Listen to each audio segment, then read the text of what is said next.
Ambisyon higit sa emosyon. Wala nang hadlang sa pagyaman ko. Ganda na ang alyansa. Magiging isa na tayo with the Montenegro. Ulit, tama ako dito sa Ramona. Selyado na ang kalbaryo. Simula ngayon, ako nang patas sa bahay na to. Mas maganda sana kung nandito ang nanay niya sa espesyal na okasyon na ito. David? David!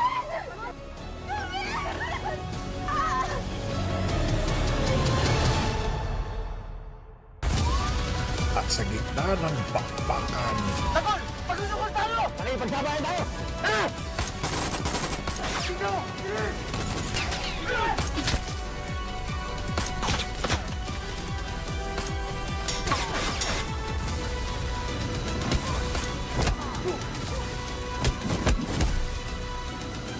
giginang na ang kapalaran.